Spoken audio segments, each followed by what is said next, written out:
Hello friends, स्वागत है आप सभी का आपका अपना ही प्यारा YouTube channel MS coaching future में।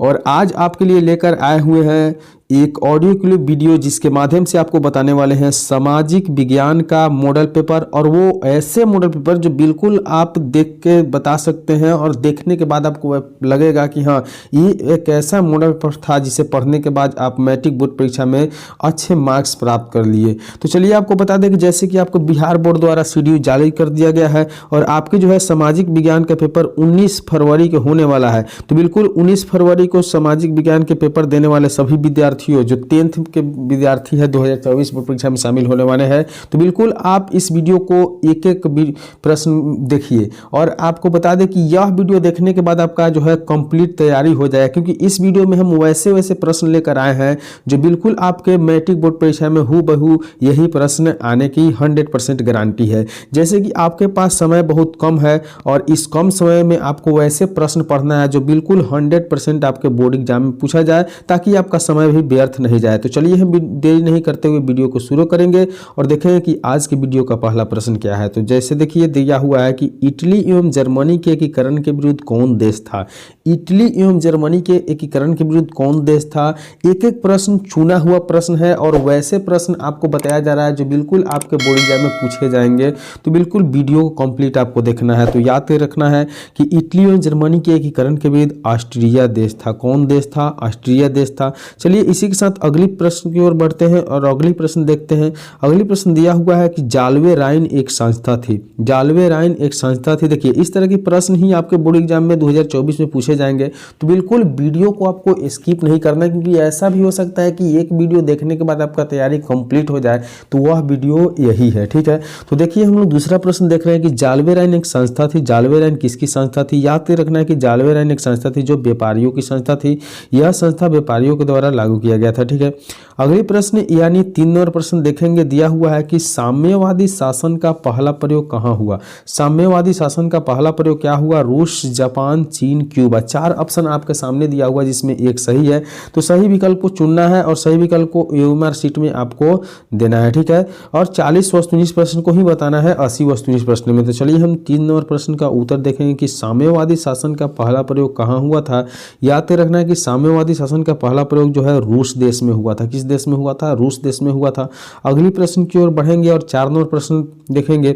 उससे पहले एक छोटा सा आपसे रिक्वेस्ट है कि यदि इस यूट्यूब चैनल पे पहली बार आए हैं और आज मेरा वीडियो आप पहली बार देख रहे हैं, तो बिल्कुल चैनल को सब्सक्राइब कर लीजिए। अगर वीडियो आपको अच्छा लग रहा है तो एक लाइक जरूर कर दीजिए, क्योंकि आप लोगों के लिए वीडियो बनाने में बहुत मेहनत होता है और हम लोग हमेशा कोशिश करते हैं कि आप लोगों का बोर्ड एग्जाम में अच्छे अंक प्राप्त हो, इसलिए एक से एक नए वीडियो लाने की कोशिश करते हैं। तो 4 नंबर जो प्रश्न दिया हुआ है कि हिंद चीनी क्षेत्र में अंतिम युद्ध समाप्ति के समय अमेरिकी के राष्ट्रपति थे।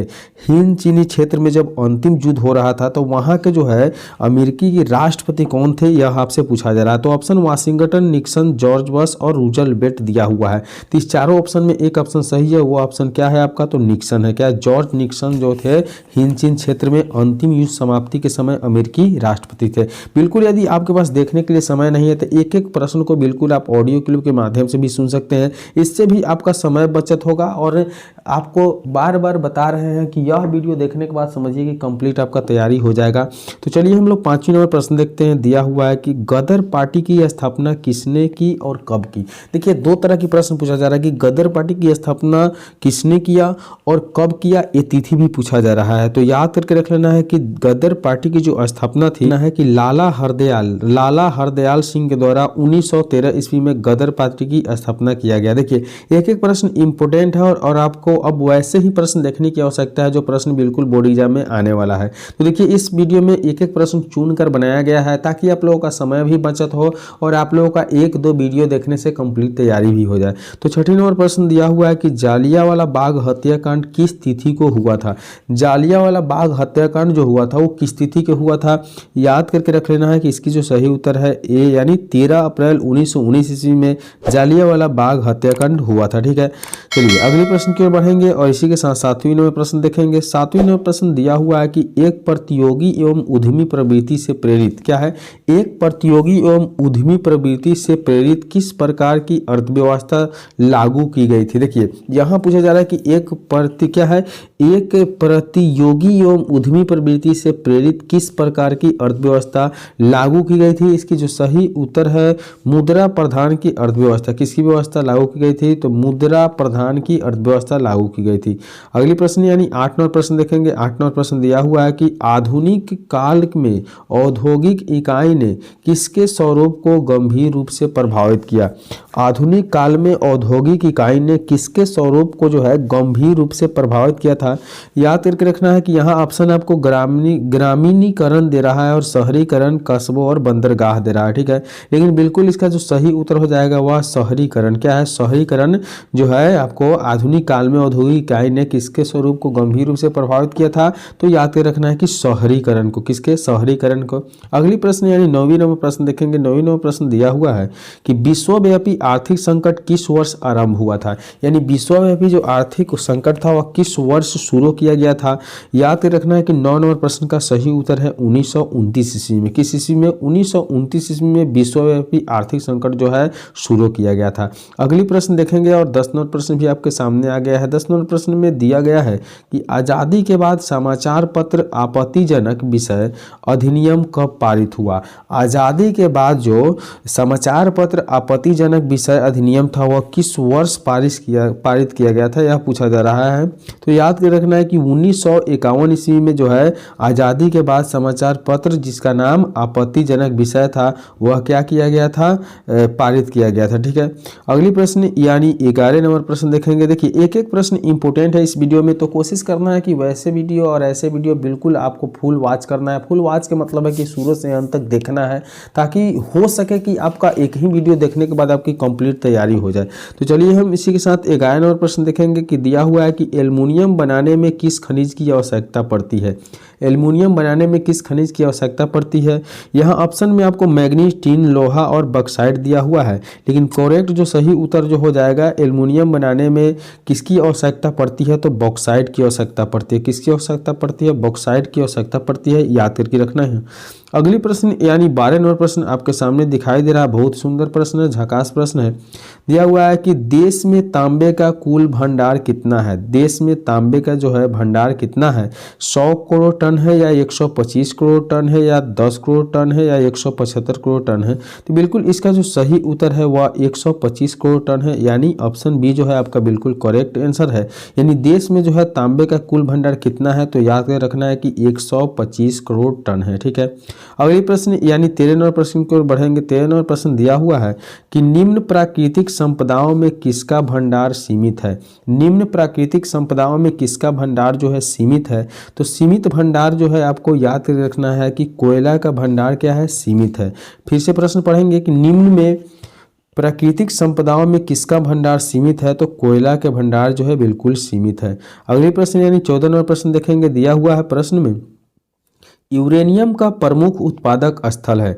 यूरेनियम का प्रमुख जो उत्पादक स्थल है यानी जगह है, यूरेनियम का प्रमुख जो है यानी सबसे अधिक यूरेनियम कहाँ उत्पादित होता है, यह पूछा जा रहा है आपसे। तो याद रखना है कि इसकी जो सही उत्तर है ऑप्शन डी अर्थात जादूगोड़ा। कहाँ, तो जादूगोड़ा में यूरेनियम का जो है प्रमुख स्थल है। ठीक है, अगली प्रश्न यानी 15 नंबर प्रश्न की ओर बढ़ेंगे। 15 नंबर प्रश्न दिया हुआ है कि भारत के किस राज्य में सौर ऊर्जा का विकास की सर्वाधिक संभावना है। यह आपसे पूछा जा रहा है कि भारत के किस राज्य में, भारत का कौन सा राज्य है जहां आपको सौर ऊर्जा यानी सोलर प्लेट की जो है सोलर का जो है विकास जो है सबसे अधिक संभव होगा। इसमें ऑप्शन असम, अरुणाचल प्रदेश, राजस्थान, मेघालय दिया है, लेकिन बिल्कुल सही जो उत्तर होगा आपका वह ऑप्शन सी अर्थात राजस्थान। कहाँ, राजस्थान जो है वहाँ सौर ऊर्जा का सर्वाधिक संभावना है। चलिए अगली प्रश्न की ओर बढ़ेंगे और 16 नंबर प्रश्न देखेंगे। दिया हुआ है कि तारापुर तारापुर परमाणु ऊर्जा केंद्र किस राज्य में है?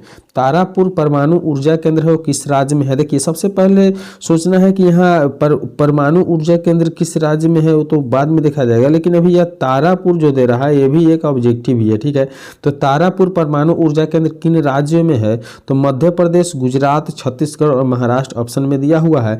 लेकिन 16 नंबर प्रश्न जो है तारापुर परमाणु ऊर्जा केंद्र किस राज्य में स्थित है? इसकी जो सही उत्तर है ऑप्शन डी अर्थात महाराष्ट्र में है। किस में स्थित है, कहाँ स्थित है? तो महाराष्ट्र राज्य में जो है तारापुर परमाणु विद्युत केंद्र स्थित है। अगली प्रश्न यानी 17 नंबर प्रश्न देखेंगे, दिया हुआ है कि भारत में सर्वाधिक क्षेत्र पर किस मिट्टी का विस्तार है? भारत में सर्वाधिक क्षेत्र में किस मिट्टी का विस्तार है? याद रखना है कि जलोढ़ मिट्टी जो है भारत में सर्वाधिक क्षेत्र में जलोढ़ मिट्टी पाया जाता है, यानी सबसे अधिक जो क्षेत्र है भारत का उसमें कौन सा मिट्टी पाया जाता है? तो जलोढ़ मिट्टी पाया जाता है, ठीक है। अगली प्रश्न यानी 28 नंबर प्रश्न देखेंगे। 28 नंबर प्रश्न दिया हुआ है कि किसका कथन है साधन होते नहीं है बनते हैं? किसका कथन है जो साधन होते नहीं है साधन बनाया जाता है? जिमरमैन या माल्थस या डार्विन या क्या है इरेटोस्थनीज? लेकिन इसका जो बिल्कुल सही उत्तर है जिमरमैन का। जिमरमैन का कहा हुआ है कि जिमरमैन ने कहा था कि संसाधन होते नहीं है बल्कि संसाधन क्या होते हैं? बनाया जाता है, ठीक है। अगली प्रश्न यानी 19 नंबर प्रश्न देखेंगे, दिया हुआ है कि कोसी नदी घाटी परियोजना का प्रारंभ कब हुआ था? यानी कोसी नदी घाटी परियोजना का जो है शुरुआत कब किया गया था? तो इसकी सही जो उत्तर है ऑप्शन डी अर्थात 1955 ईस्वी में किया गया था। कब किया गया था? तो कोसी नदी घाटी परियोजना का प्रारंभ जो है 1955 ईस्वी में किया गया था। अगली प्रश्न यानी 20 नंबर प्रश्न देखेंगे, दिया हुआ है कि कुशेश्वर स्थान किस जिला में स्थित है? कुशेश्वर जो स्थान है वह किस जिला में स्थित है? याद के रखना है कि कुशेश्वर जो स्थान है वह दरभंगा जिला जो बिहार में पड़ता है। कहाँ पड़ता है? बिहार में पड़ता है, दरभंगा जिला, वहाँ कुशेश्वर स्थान स्थित है। अगली प्रश्न की ओर बढ़ेंगे और देखेंगे कि 21 नंबर प्रश्न क्या है। तो 21 नंबर प्रश्न दिया हुआ है कि दलित और महादलित की एक नई पहचान बना है। दलित जो है और महादलित का एक नई पहचान क्या बना है? उत्तर प्रदेश बना है कि राजस्थान बना है कि बिहार बना है कि हरियाणा बना है? तो याद के रखना है कि दलित और महादलित का एक जो नई पहचान है वो बिल्कुल बिहार बना है। कौन से राज्य बने हैं? बिहार बना है, ठीक है। अगली प्रश्न यानी 22 नंबर प्रश्न देखेंगे कि नस्ल का आधार है। पूछा जा रहा है कि नस्ल का आधार क्या है? तो नस्ल का आधार जीव शास्त्र या धार्मिक है या सामाजिक है या आर्थिक है, यह पूछा जा रहा है। तो इसका जो सही उत्तर हो जाएगा तो नस्ल का आधार जीव शास्त्र होता है। क्या होता है? जीव शास्त्र होता है। अगली प्रश्न की ओर बढ़ेंगे उससे पहले एक फिर से छोटा सा रिक्वेस्ट है कि यदि अभी तक वीडियो को लाइक नहीं किया तो बिल्कुल लाइक कर देना है। चैनल पर पहली बार है तो चैनल को सब्सक्राइब कर लेना है, क्योंकि इस तरह के ऑब्जेक्टिव वीडियो सब्जेक्टिव वीडियो हमेशा इस यूट्यूब चैनल के माध्यम से देखने के लिए मिलेगा। तो दिया हुआ है कि ग्राम पंचायत का सचिव कौन होता है? ग्राम पंचायत का सचिव कौन होता है? तो ग्राम पंचायत का सचिव जो है आपका ऑप्शन 23 जो है 23 नंबर प्रश्न, इसकी जो सही उत्तर है उप मुखिया होता है। कौन होता है? उप मुखिया होता है। ग्राम पंचायत का जो सचिव होता है वह उप मुखिया होता है। अगली प्रश्न की ओर बढ़ेंगे। 24 नंबर प्रश्न देखेंगे, दिया हुआ है 24 नंबर प्रश्न में कि इंग्लैंड में महिलाओं का मताधिकार किस वर्ष प्राप्त हुआ था? इंग्लैंड में जो महिलाओं को जो है वोट देने का अधिकार, मत अधिकार का मतलब हुआ कि वोट देने का अधिकार किस वर्ष प्राप्त हुआ था? तो इसको जो सही उत्तर है 1918 ईस्वी में। कब हुआ था? 1918 ईस्वी में। अगली प्रश्न की ओर बढ़ेंगे। 25 नंबर प्रश्न देखेंगे, दिया हुआ है कि वर्ष 1975 भारतीय राजनीतिक में किस लिए जाना जाता है? वर्ष 1975 जो है भारतीय राजनीतिक में किस लिए जाना जाता है? आखिर क्यों जाना जाता है? तो इसकी जो सही उत्तर है यह ऑप्शन सी अर्थात देश के अंदर जो है आपातकाल लागू हुआ था। 1975 ईस्वी में देश के अंदर क्या लागू हुआ था? आपातकाल लागू हुआ था। अगली प्रश्न की ओर बढ़ेंगे और 26 नंबर प्रश्न देखेंगे, दिया हुआ है कि बिहार में संपूर्ण क्रांति का नेतृत्व निम्नलिखित में किसने किया?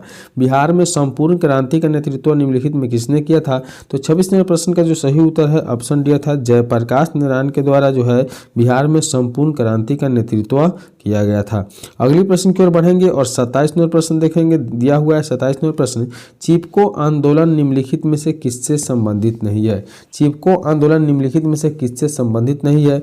याद रखना है कि चिपको आंदोलन जो है कांग्रेस पार्टी से के विरुद्ध के से है। क्या है? कांग्रेस पार्टी के विरुद्ध से, इससे जो है संबंधित नहीं है। अगली प्रश्न की ओर बढ़ेंगे और 28 नंबर प्रश्न देखेंगे, दिया हुआ है कि लोकतंत्र एक शासन है जिसमें, देखिए लोकतंत्र एक शासन है जिसमें क्या होता है? तो उपयुक्त तीनों होता है, जैसे सामाजिक व्यवस्था, आर्थिक आदर्श और विशेष मनोवृत्ति होती है। ठीक है, अगले प्रश्न की ओर बढ़ेंगे और 29 नंबर प्रश्न देखेंगे। दिया हुआ है कि लोकतंत्र जनता का जनता के द्वारा तथा जनता के लिए शासन है, यह कथन किसके द्वारा कहा गया है?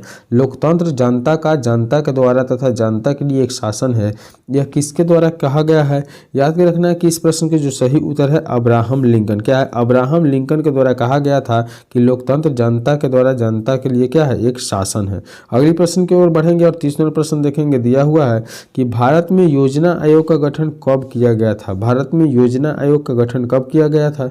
याद कर रखना कि इसकी जो सही उत्तर है ऑप्शन ए अर्थात 15 मार्च 1950 ईस्वी में भारत में योजना आयोग का गठन किया गया था। तो इस वीडियो में हम 1 से 80 प्रश्न के वादा किए थे, लेकिन इसमें हम आपको 1 से 30 ही प्रश्न बता पाए क्योंकि वीडियो ज़्यादा लॉन्ग हो जाता है जिससे आप लोग देखना पसंद नहीं करते हैं। तो वीडियो यदि अच्छा लगा हो और अभी तक लाइक नहीं किए हैं तो बिल्कुल एक लाइक कर दीजिए। चैनल पर पहली बार आए हैं तो सब्सक्राइब करके बेल आइकन को जरूर प्रेस कर लीजिए। इसी तरह की वीडियो लेकर फिर आएंगे।